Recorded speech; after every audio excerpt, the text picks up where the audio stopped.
Good morning बच्चों। कल हमने ऑक्सीडेशन और रिडक्शन की डेफिनेशन पढ़ ली थी। एग्जाम्पल हमने देख लिए थे, ऑक्सीडेशन क्या होता है, रिडक्शन क्या होता है। उसके बाद में हमने प्रोड्यूसिंग एजेंट क्या होते हैं उसके बारे में समझ लिया था। ऑक्सीडाइजिंग एजेंट क्या होते हैं उसके बारे में हमने समझ लिया था, है ना।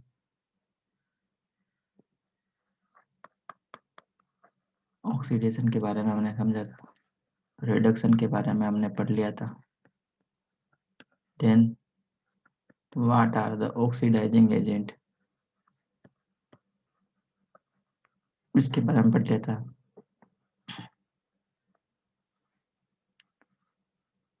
रिड्यूसिंग एजेंट, इसके बारे में हमने डिस्कस कर लिया था। ठीक है, तो जो ऑक्सीडाइजिंग एजेंट है उसको हम ऑक्सीडेंट भी बोलते हैं, ऑक्सीडेंट्स,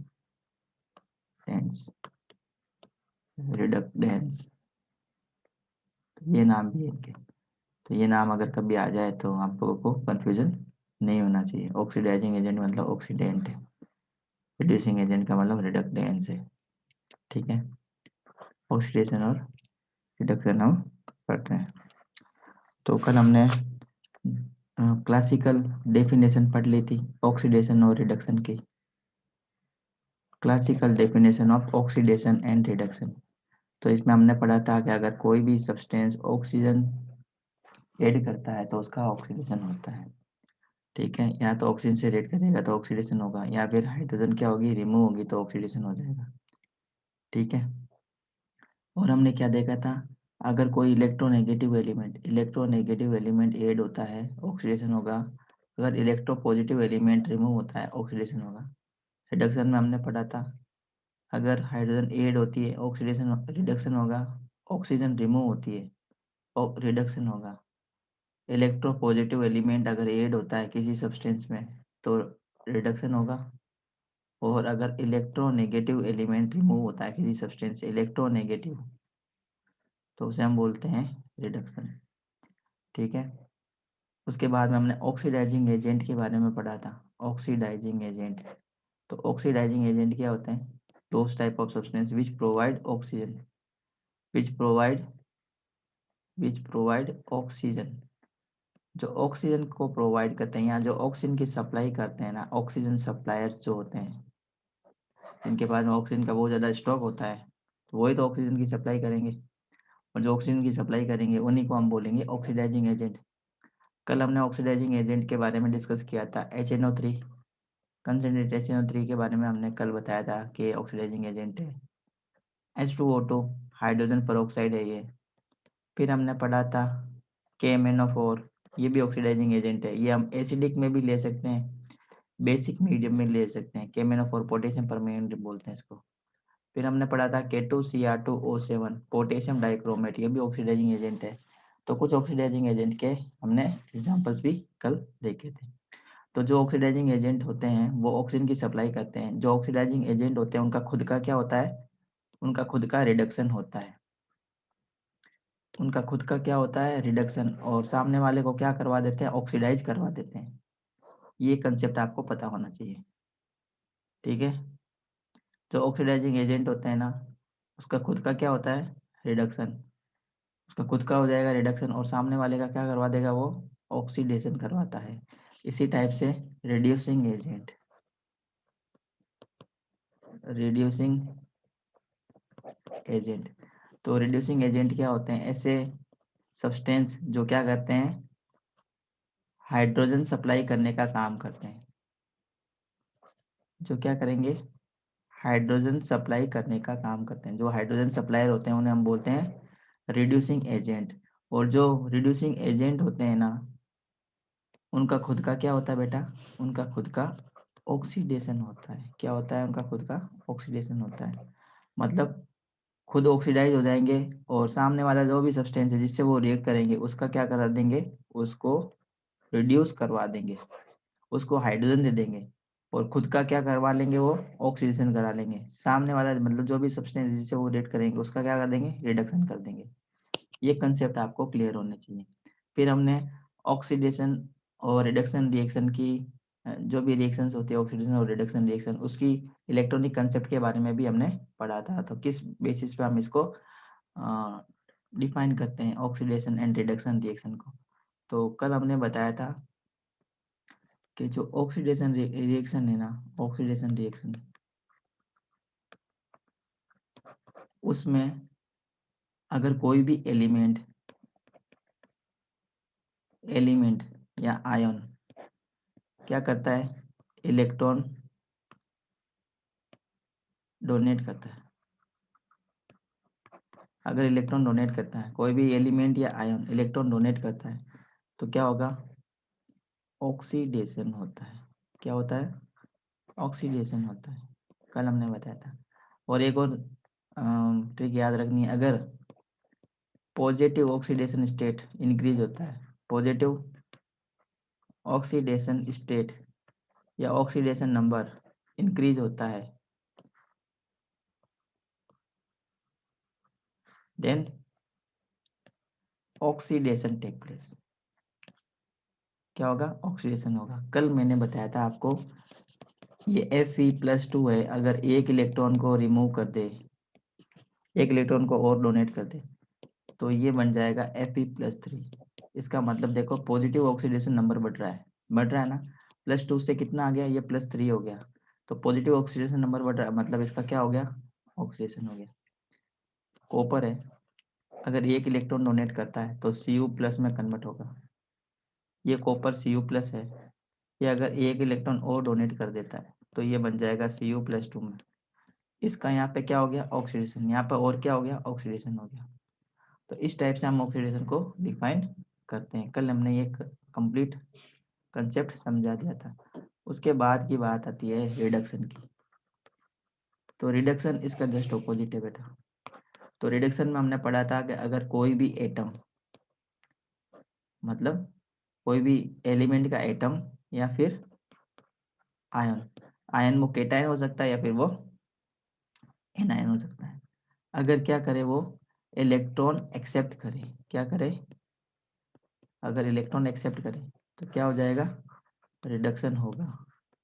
क्या हो जाएगा बेटा, रिडक्शन हो जाएगा। जैसे Cl, Cl है, क्लोरीन आपको पता है, अगर ये एक इलेक्ट्रॉन एक्सेप्ट कर लेती है तो क्लोरीन के इलेक्ट्रॉनिक कॉन्फ़िगरेशन 287 होता है, आपको पता है। तो इसका स्टेबल इलेक्ट्रॉनिक कॉन्फ़िगरेशन हो जाएगा, Cl नेगेटिव बन जाएगी, ये 2,8,8 ये स्ट्रक्चर आ जाएगी। मतलब क्लोरीन ने एक इलेक्ट्रॉन एक्सेप्ट कर लिया, इसका मतलब क्लोरीन का क्या हो गया, रिडक्शन हो गया। ये भी कल हमने बताया था कि ऑक्सीडेशन और रिडक्शन, ये जो प्रोसेस है, दोनों एक दो दोनों क्या होते हैं, साथ साथ में चलते हैं, और इस रिएक्शंस को हम बोलते हैं redox reactions. So those type of reactions in which oxidation and reductions both simultaneously take place in the same chemical reaction are called redox reaction. ये हमने कल डिस्कस कर लिया था। फिर हमने कल इलेक्ट्रॉनिक कंसेप्ट पे ऑक्सीडाइजिंग एजेंट और रिड्यूसिंग एजेंट की डिफिनेशन डिस्कस की थी। तो मैं बता देता हूँ बच्चों, ऑक्सीडाइजिंग एजेंट और रिड्यूसिंग एजेंट की definition on the basis of electronic concept. तो ऑक्सीडाइजिंग एजेंट क्या होता है बेटा, अभी हमने बताया था, ऑक्सीडाइजिंग एजेंट क्या करेंगे, इलेक्ट्रॉन को एक्सेप्ट करेंगे। ये क्या होता है, इलेक्ट्रॉन एक्सेप्टर होते हैं, दीज आर इलेक्ट्रॉन एक्सेप्टर। और जो रिड्यूसिंग एजेंट होते हैं, इसका ऑपोजिट है बेटा, वो क्या होते हैं, इलेक्ट्रॉन डोनर्स होते हैं। ये छोटे छोटे पॉइंट आप अगर आप लिख लोगे ना तो आपके बहुत ज़्यादा हेल्पफुल रहेगा, शॉर्ट में आपको अच्छे से नोट्स बन जाएंगे।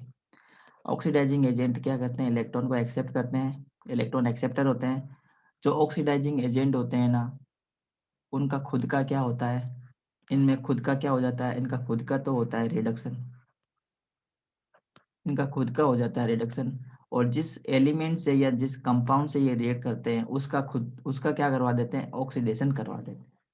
रिड्यूसिंग एजेंट इलेक्ट्रॉन डोनर होते हैं, इलेक्ट्रॉन को लेने की चेष्टा करते हैं, इनका खुद का होता है ऑक्सीडेशन। इसका खुद का तो हो जाता है ऑक्सीडेशन, लेकिन सामने वाला जो भी एलिमेंट है जिससे रिएक्ट करता है या कंपाउंड है उसका खुद क्या करवा देते हैं, रिडक्शन करवा देते हैं। तो ये पॉइंट आपको कर, समझ में आ चुका होगा। ठीक है बच्चों, समझ में आ गया आपको? समझ में आ गया ना बच्चों, पॉइंट क्लियर है? तो अभी हम पढ़ेंगे बच्चों, नेक्स्ट पॉइंट की तरफ बढ़ेंगे, ऑक्सीडेशन स्टेट और ऑक्सीडेशन नंबर की तरफ। तो हम यहाँ पे स्टार्ट करें बच्चों, rules for assigning oxidation number. सबसे पहले आप ये समझ लो, ऑक्सीडेशन नंबर या ऑक्सीडेशन स्टेट क्या होती है? क्या होती है बच्चों? तो ये किसी भी एलिमेंट की कंबाइनिंग कैपेसिटी होती है, मतलब वो कितने अदर कोई भी एटम, कोई किसी भी एलिमेंट का एटम कितने अदर एटम से कंबाइन हो सकता है, या कोई भी आयन कितने एटम से या कितने आयन से कंबाइन हो सकता है, इस कैपेसिटी को हम क्या बोलते हैं, ऑक्सीडेशन नंबर या उसकी ऑक्सीडेशन स्टेट कहते हैं। जैसे सोडियम की अगर हम बात करते हैं, तो ये सोडियम सिर्फ एक ही आयोनिक, मतलब इसमें आयोनिक बॉन्ड बनता है, मतलब इसकी कंबाइनिंग कैपेसिटी सिर्फ 1 है, मतलब ये सिर्फ एक ही वैलेंसी शो करता है। पहले इसको हम वैलेंसी बोलते थे ऑक्सीडेशन नंबर को, लेकिन आजकल हम इसको नंबर में शो करते हैं, तो अभी हम इसको ऑक्सीडेशन नंबर कहते हैं। जैसे सोडियम की वैलेंसी 1 है, तो हम इसको ये भी बोल सकते हैं कि सोडियम का ऑक्सीडेशन नंबर 1 है। इसी टाइप से जैसे मैं यहाँ पे लिखूँ Fe, तो Fe लिखा है मैंने, यहाँ पे मैंने कुछ भी साइन नहीं लगाया, देखो ना तो +2 लगाया ना +3 लगाया, इसका मतलब ये क्या है, न्यूट्रल है। और ये अपनी एलिमेंटल स्टेट में है। जब एलिमेंटल स्टेट में होता है ना कोई भी एटम अपनी एलिमेंटल स्टेट में होता है, तो उसका ऑक्सीडेशन नंबर 0 कंसीडर करते हैं। जैसे मैंने यहाँ लिख दिया Fe+2। अब अगर आपको पूछे इसका ऑक्सीडेशन नंबर क्या है, तो इसका ऑक्सीडेशन नंबर है 2।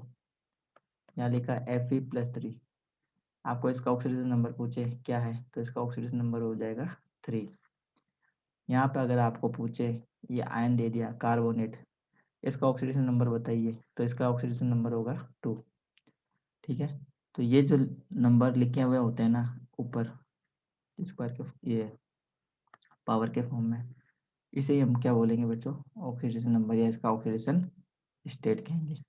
तो कुछ नियम है जिसको आप फॉलो करोगे तो आपको ऑक्सीजन नंबर किसी भी सब्सटेंस का फाइंड करना आ जाएगा। बहुत ही सिंपल है ये, सबसे सिंपल टास्क है ये ऑक्सीडेशन नंबर फाइंड करना। ठीक है, जैसे मैं बता देता हूँ, oxidation number of all the atoms of different elements in their respective elemental state.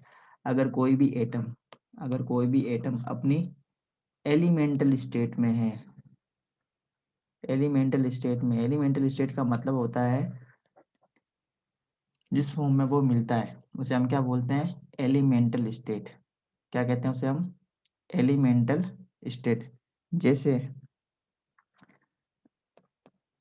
Nitrogen, जैसे एटम है ना, एटम में अगर हम बात करते हैं, एटम तो है नाइट्रोजन, लेकिन ये अपनी एलिमेंटल स्टेट में किस फॉर्म में मिलेगा, किस फॉर्म में मिलेगा, नाइट्रोजन हमेशा नाइट्रोजन गैस के फॉर्म में मिलेगी। कहीं पे भी आपको एनवायरनमेंट में सिर्फ नाइट्रोजन का एटम नहीं मिलेगा। नाइट्रोजन किस फॉर्म में मिलेगी आपको, नाइट्रोजन गैस के फॉर्म में मिलेगी, तो ये इसकी एलिमेंटल स्टेट है। तो एलिमेंटल स्टेट में ऑक्सीडेशन नंबर क्या होता है बेटा, 0 होता है। जैसे क्लोरीन है, ये अपनी एलिमेंटल स्टेट में क्लोरीन गैस के फॉर्म में है। इसी टाइप से हाइड्रोजन है, हीलियम है, सोडियम है, फॉस्फोरस है, सल्फर है, ऑक्सीजन है, ओजोन है, कार्बन है, ये सारे क्या है, एल्यूमिनियम जैसे है, ये सारे क्या है अपनी एलिमेंटल स्टेट में है। हाइड्रोजन गैस मिलेगी तो हमें H2 के फॉर्म में मिलेगी। हीलियम जो होती है वो मोनो एटॉमिक मॉलिक्यूल होती है। मोनो एटॉमिक मॉलिक्यूल का मतलब इसके मॉलिक्यूल में सिर्फ एक ही एटम होगा। सोडियम है, ये भी मोनो एटॉमिक है। फॉस्फोरस टेट्रा एटॉमिक मॉलिक्यूल है। टेट्रा एटॉमिक मॉलिक्यूल का मतलब एक मॉलिक्यूल में फॉस्फोरस के 4 एटम होंगे। फॉस्फोरस के कितने एटम होंगे, 4 एटम्स आपस में कंबाइन करेंगे तो फॉस्फोरस का एक मॉलिक्यूल बनेगा। ये जो सल्फर है ना, ये ऑक्टा एटॉमिक मॉलिक्यूल है। एक मॉलिक्यूल में 8 एटम सल्फर के मौजूद होंगे। जो आपने 9th क्लास में और 10th क्लास में सीखा होगा, क्राउन क्राउन शेप की इसकी स्ट्रक्चर होती है ना? सल्फर की आपने इस टाइप की स्ट्रक्चर पढ़ी होगी 10th क्लास में, है ना? क्राउन शेप की इसकी स्ट्रक्चर होती है सल्फर की। यहाँ पे सल्फर है, सल्फर, यहाँ सल्फर, यहाँ पे सल्फर होता है। तो कितने सल्फर हमने ऐड किए हैं? 8 सल्फर ऐड किया है। तो इस टाइप से ये इसकी स्ट्रक्चर होती है, इसके मॉलिक्यूल की स्ट्रक्चर होती है। ऑक्सीजन जो मिलेगी हमें, ऑक्सीजन गैस के फॉर्म में मिलेगी या फिर ओजोन गैस के फॉर्म में मिलेगी। तो इनमें इसका ऑक्सीडेशन नंबर क्या होता है बेटा? 0 होता है। इन सब का ऑक्सीडेशन नंबर क्या है? 0 है। कार्बन मिलेगा हमें, तो हमें अगर एलिमेंटल स्टेट में प्योर फॉर्म में अगर कार्बन है तो उसकी ऑक्सीडेशन नंबर क्या होगी बेटा? 0 होगी। ये फर्स्ट लॉ है। देन ऑक्सीडेशन सेकंड लॉ की तरफ बढ़ते हैं बेटा। ये फर्स्ट लॉ हमने पढ़ लिया। सेकंड लॉ है oxidation number of mono atomic ion. Mono atomic ion का मतलब है ऐसे आयन्स, मोनो एटॉमिक आयन। क्या लिखा बेटा? Mono atomic ion. Mono atomic ion का मतलब है ऐसे आयन जिसमें सिर्फ एक ही एटम हो, जिसमें क्या हो? सिंगल एटम हो, उसे हम बोलते हैं मोनो एटॉमिक आयन।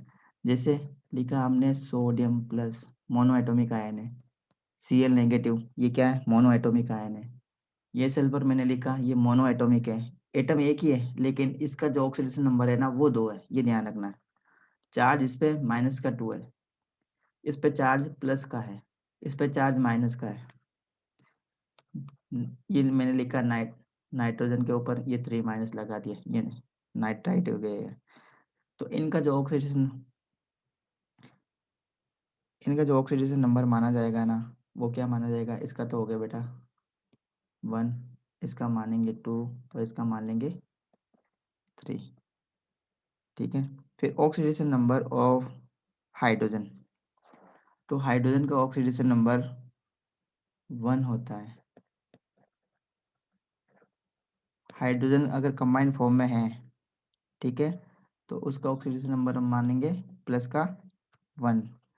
ठीक है। अगर हाइड्रोजन नॉन मेटल से कंबाइंड रहता है तब, हाइड्रोजन किससे जुड़ा है बेटा? नॉन मेटल से, तब हाइड्रोजन का ऑक्सीडेशन नंबर क्या मान लेंगे हम? प्लस का 1। जैसे HCl, हाइड्रोजन किससे जुड़ा हुआ है? क्लोरीन से जुड़ा है। तो क्लोरीन यहाँ पे क्या है बेटा? नॉन मेटल है। HF, हाइड्रोजन किससे जुड़ा है? फ्लोरीन से जुड़ा है, तो ये क्या है? नॉन मेटल है। HBr, HI, ये देखो हाइड्रोजन सब किससे जुड़े हुए हैं? हाइड्रोजन नॉन मेटल से जुड़े हुए हैं। जब हाइड्रोजन नॉन मेटल से जुड़ता है तो हाइड्रोजन का ऑक्सीडेशन नंबर हमेशा क्या आएगा बेटा? प्लस का 1 आएगा। यहाँ पे प्लस का 1 है, यहाँ पे इसका प्लस का 1, प्लस का 1 और प्लस का 1। अगर हाइड्रोजन अगर हाइड्रोजन मोस्ट रिएक्टिव मेटल से जुड़ जाए, किससे? मोस्ट रिएक्टिव मेटल से। If hydrogen is attached to most reactive metals like sodium, potassium, rubidium, caesium, है ना, मैग्नीशियम, अगर इनसे जुड़ा हुआ हो तो हाइड्रोजन का ऑक्सीडेशन नंबर -1 कंसीडर किया जाएगा। ध्यान देने वाली बात है यहाँ पे। तो हाइड्रोजन का ऑक्सीडेशन नंबर क्या कंसीडर किया जाएगा? ऑक्सीडेशन स्टेट या ऑक्सीडेशन नंबर क्या कंसीडर किया जाएगा? -1। जैसे देखो, sodium hydride, potassium hydride, lithium hydride, ये सारी रिएक्टिव मेटल है। देखो सोडियम मोस्ट रिएक्टिव है, पोटेशियम मोस्ट रिएक्टिव, लिथियम बहुत रिएक्टिव मेटल है ना। इसी टाइप से मैग्नीशियम भी रिएक्टिव मेटल है, कैल्शियम भी रिएक्टिव मेटल है। तो जब रिएक्टिव मेटल से हाइड्रोजन जुड़ता है तो हाइड्राइड बनता है। क्या बनता है? हाइड्राइड्स। और हाइड्राइड्स में हाइड्रोजन का ऑक्सीडेशन नंबर क्या कंसीडर किया जाता है? -1। इसका +1 है तो हाइड्रोजन क्या हो जाएगा? -1, तो न्यूट्रल हो गया मॉलिक्यूल। देखो NaH की अगर हम बात करते हैं तो इसके ऊपर ना तो पॉजिटिव चार्ज है ना नेगेटिव चार्ज है। इसका मतलब ये क्या है? न्यूट्रल मॉलिक्यूल है। इसमें हाइड्रोजन का अगर हमें ऑक्सीडेशन नंबर फाइंड करना है तो ये सोडियम है, सोडियम का तो ऑक्सीडेशन नंबर हमेशा क्या होता है? प्लस का 1 होता है, क्योंकि मेटल है। मेटल की टेंडेंसी क्या होती है? To lose electron and form cations. तो हमेशा ये मेटल्स क्या करती है, केटायन का फॉर्मेशन करती है। तो सोडियम का ऑक्सीडेशन नंबर +1, तो हाइड्रोजन का फाइंड करेंगे और इक्वल करके हम 0 कर देंगे, तो यहाँ हम x लिख देंगे। तो x की वैल्यू हमारे पास में क्या आ जाएगी, -1। तो हाइड्राइड का ऑक्सीडेशन नंबर क्या होता है बेटा, -1 होता है। यहाँ -1 होगा, यहाँ -1, यहाँ -1 और यहाँ -1। ये बात समझ में आ गई।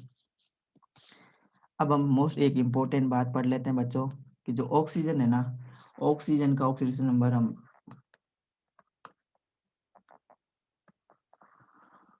ऑक्सीजन, तो ऑक्सीजन में इसका ऑक्सीडेशन नंबर ऑफ ऑक्सीजन क्या होता है बेटा, -2 होता है।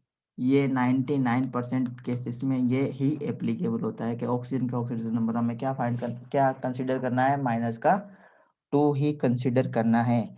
लेकिन अगर ऑक्सीजन परऑक्साइड बना दे, क्या बना दे बेटा, परऑक्साइड, या सुपर ऑक्साइड्स बना दे, सुपर ऑक्साइड्स, तो ऑक्सीजन का ऑक्सीडेशन नंबर -2 नहीं रहेगा, वो चेंज हो जाएगा। जैसे अगर हम बात करते हैं H2O2, H2O2 क्या है, हाइड्रोजन पर ऑक्साइड है। तो हाइड्रोजन पर ऑक्साइड में ऑक्सीजन का ऑक्सीडेशन नंबर हम फाइंड करते हैं, तो क्या आता है बेटा, -1 आता है। ऑक्सीजन का ऑक्सीडेशन नंबर यहाँ पे -1 आएगा। इसी टाइप से अगर ऑक्सीजन फ्लोरीन से रिएक्ट हो जाए, तो फ्लोरीन की इलेक्ट्रोनेगेटिविटी पीरियोडिक टेबल में सबसे ज़्यादा है, और कितनी है वो आप सभी बच्चों को पता होगी। अगर आपको पता है तो चैट बॉक्स में लिख के बताओ कितनी होती है ऑक्सीडेशन नंबर। इसकी इलेक्ट्रोनेगेटिविटी कितनी होती है, इलेक्ट्रोनेगेटिविटी फ्लोरीन की 4 होती है, आप सभी बच्चों को पता है। मोस्ट इलेक्ट्रोनेगेटिव एलिमेंट है, तो मोस्ट इलेक्ट्रोनेगेटिव एलिमेंट होने की वजह से फ्लोरीन की ऑक्सीडेशन नंबर हमेशा -1 ही होता है, कभी भी चेंज नहीं होगा। इसमें कोई भी एक्सेप्शनल केस नहीं है। किसके केस में, फ्लोरीन के केस में कोई भी एक्सेप्शनल केस नहीं है। तो फ्लोरीन की ऑक्सीडेशन नंबर है बेटा -1 इंटू 2, प्लस ऑक्सीजन का फाइंड करना है तो हम x लगा देंगे। तो यहाँ पे ऑक्सीजन का ऑक्सीडेशन नंबर कितना आ रहा है, आप इसको फाइंड करके बता सकते हो ना बच्चों, बता सकते हो। इसमें ऑक्सीजन का ऑक्सीडेशन नंबर आप इसको फाइंड करके लिखना है, कितना आएगा, ठीक है। तो यहाँ पे ऑक्सीजन का ऑक्सीडेशन नंबर निकल के आता है +2, जबकि ऑक्सीजन जनरली किस फॉर्म में रहती है, -2 फॉर्म में ऑक्सीडेशन नंबर अपना शो करती है। पर ऑक्साइड में -1 हो जाता है, और अगर फ्लोरीन से जुड़ी हुई है तो ऑक्सीजन का ऑक्सीडेशन नंबर +2 भी आ जाता है। तो ये एक्सेप्शनल केस है जो आपको ध्यान देने हैं। बात समझ में आ रही है। अब मैं बता देता हूँ बच्चों, जो हेलोजेंस है ना, हेलोजेंस, कौन कौन से हेलोजेंस हैं, जल्दी से चैट बॉक्स में लिख के बताओ आप लोग, कौन कौन से हेलोजेंस हैं बताओ चैट बॉक्स में लिख के।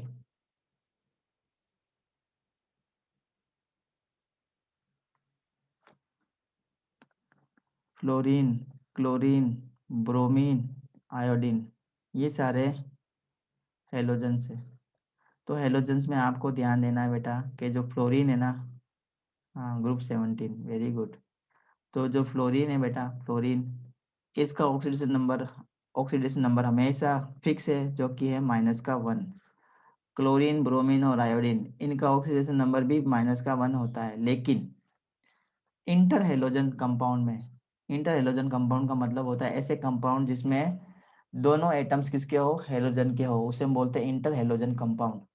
उसमें अगर एक एटम फ्लोरीन का है, एक एटम अगर फ्लोरीन का है और दूसरा एटम, दूसरे जो ये हेलोजेंस है इनमें से कोई है, तो इनका ऑक्सीडेशन नंबर -1 नहीं आएगा फिर।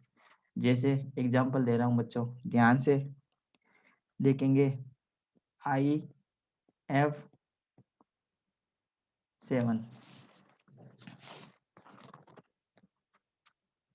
इसमें अगर हम ऑक्सीडेशन नंबर निकालते हैं, किसका किसका ऑक्सीडेशन नंबर निकालेंगे बेटा, आयोडीन, इसका फ्लोरीन का हमें पता है, फ्लोरीन का -1 होता है। आयोडीन का हमें पता करना है कितना होगा, तो कैसे कर सकते हैं? आयोडीन का हमें पता नहीं है, प्लस एक्स कर लो। फ्लोरीन के माइनस का 1 होता है। नंबर ऑफ फ्लोरीन एटम कितने हैं? 7 है, तो 7 से मल्टीप्लाई कर दो इक्वल टू 0। तो एक्स की वैल्यू कितनी आ जाएगी? +7। तो यहाँ पे देखो आयोडीन का ऑक्सीजन नंबर +7 निकल के आ रहा है। ठीक है, तो ये कुछ एक्सेप्शनल केस है जो आप लोगों को पता होने चाहिए। इसी टाइप से एक और एग्जांपल देता हूँ मैं, BrCl3। इसमें अगर आपको पूछे कि ये जो ब्रोमीन है इसका ऑक्सीडेशन नंबर क्या होगा, तो आप बता दो कि ब्रोमीन का ऑक्सीडेशन नंबर क्या है? बेटा बताओ जल्दी से। ऑक्सीडेशन नंबर क्या है ब्रोमीन का? यहाँ पे काउंट कैलकुलेट करना होगा। यहाँ पे जो क्लोरीन है ना, इसका ऑक्सीडेशन नंबर हमें -1 कंसिडर करना है, into 3 plus X equal to 0। तो x इक्वल टू हो गया +3। तो ब्रोमीन का ऑक्सीडेशन नंबर निकल के आया है +3।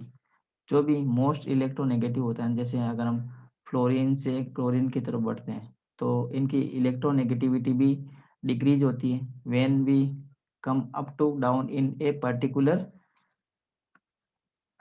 ग्रुप। फ्लोरीन से हम क्लोरीन की तरफ आएंगे तो इलेक्ट्रोनेगेटिविटी घटती रहेगी ना। फ्लोरीन की 4 होती है, क्लोरीन की 3 होती है, ब्रोमीन की 2.5 होती है, आयोडीन की 2.1 होती है। तो इलेक्ट्रोनेगेटिविटी कंटिन्यू डिक्रीज हो रही है। इलेक्ट्रोनेगेटिविटी कम कंटिन्यू डिक्रीज हो रही है, तो इसकी इलेक्ट्रोनेगेटिव मतलब इनकी जो इलेक्ट्रॉन को पावर कर इलेक्ट्रॉन को अटैक करने की जो टेंडेंसी है वो भी क्या होती है? डिक्रीज होती रहती है। और इनकी जो रिएक्टिविटी है, रिएक्टिविटी वो भी क्या होती रहती है? कम होती रहती है। तो सबसे ज़्यादा रिएक्टिव कौन सा एलिमेंट है यहाँ पे? फ्लोरीन है। हेलोजन के अंदर हम बात कर रहे हैं। तो जो ज़्यादा रिएक्टिव होता है उस एलिमेंट को अगर इंटर हेलोजन कंपाउंड हम लिख रहे हैं तो उसको बाद में लिखते हैं, जिसकी जो लेस रिएक्टिव होता है उसको हम पहले लिखते हैं। जैसे हमें लिखना है, जैसे हमने लिखा IF7, इसको ध्यान से देखेंगे तो इसमें आयोडीन की इलेक्ट्रोनेगेटिविटी कम है ना? आयोडीन की इलेक्ट्रोनेगेटिविटी कम है, फ्लोरीन की इलेक्ट्रोनेगेटिविटी ज़्यादा है। तो फ्लोरीन को हमने बाद में लिखा, आयोडीन को पहले लिखा है। BrCl3 में देखो ब्रोमीन की इलेक्ट्रोनेगेटिविटी कम है, क्लोरीन की इलेक्ट्रोनेगेटिविटी ज़्यादा है। तो जिसकी इलेक्ट्रोनेगेटिविटी ज़्यादा होती है उसको हम बाद में लिखते हैं और पहले किसको लिखते हैं? जिसकी इलेक्ट्रोनेगेटिविटी कम होती है। जैसे एक और एग्जांपल बता दूँ आपको समझ में आएगा। HCl जानते हो ना? HCl को सभी बच्चे जानते होंगे। यहाँ पे बताओ बच्चों, इसकी इलेक्ट्रोनेगेटिविटी और इसकी इलेक्ट्रोनेगेटिविटी। हाइड्रोजन की इलेक्ट्रोनेगेटिविटी आप सभी बच्चों को पता है 2.1 है। क्लोरीन की 3.2 होती है, वैसे हम मान लेते हैं इसको 3। तो इलेक्ट्रोनेगेटिविटी किसकी ज़्यादा है? क्लोरीन की ज़्यादा है। तो जिसकी इलेक्ट्रोनेगेटिविटी ज़्यादा है उसके बाद में लिखते हैं, जिसकी कम होती है उसको हम पहले लिखते हैं। तो ये सिस्टम होता है लिखने का। आई थिंक आप सभी बच्चों को समझ में आ गया होगा। अब है न्यूट्रल कंपाउंड। अगर कोई भी कंपाउंड न्यूट्रल है तो उसमें sum of the oxidation number of all the atoms is 0। जितने भी एटम्स होंगे उसमें उन सब का सम क्या होगा बेटा? 0 होगा। अगर कोई भी एटम कैसा है? न्यूट्रल है। तो ये इतने सारे पॉइंट हमने डिस्कस कर लिए हैं बेटा, है ना? एक और एग्जांपल बताते हैं। नाइट्रोजन की जो ऑक्सीडेशन नंबर है वो -3 होती है। नाइट्रोजन की ऑक्सीडेशन नंबर है -3। जैसे एग्जांपल देते हैं NH3 अमोनिया, इसमें नाइट्रोजन की ऑक्सीडेशन नंबर क्या है बेटा? -3। लेकिन अगर हम ये लिख दें NF3 तब इसमें नाइट्रोजन की ऑक्सीडेशन नंबर क्या हो जाएगी बेटा? +3 हो जाएगी। क्यों? फ्लोरीन की ऑक्सीडेशन नंबर यहाँ पे क्या होगी? फ्लोरीन की हमेशा होगी -1। Number of atom 3। नाइट्रोजन का फाइंड करना है x इक्वल टू 0। तो x -3 इक्वल टू 0।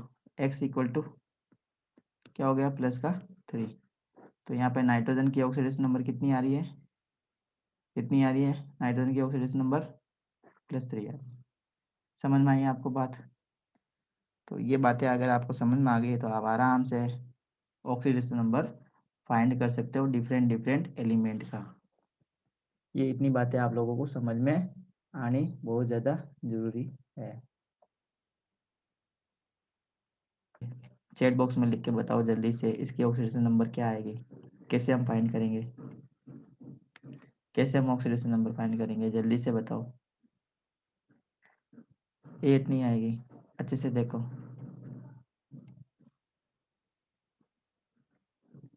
विनायक वापस करो और बताओ क्या आएगी। हाँ, पल्लवी ने बताया है 7 आएगी। अदिति ने बताया 7 आएगी। 7 करेक्ट है। देखो कैसे करेंगे, मैंगनीज का हमें पता नहीं है, एक्स करो प्लस ऑक्सीजन कितने 4 है, तो ऑक्सीजन के ऊपर ऑक्सीडेशन नंबर कितना होता है -2, तो 4 इंटू -2 इक्वल टू -1 करेंगे। क्यों क्यों करेंगे -1 इक्वल करके, क्योंकि इस पूरे मॉलिक्यूल के ऊपर ये पूरा आयन है, मॉलिक्यूल नहीं है, इसके ऊपर चार्ज है -1, तो इक्वल टू -1 कर देंगे। तो एक्स की वैल्यू फाइंड करेंगे तो प्लस की 7 आएगी।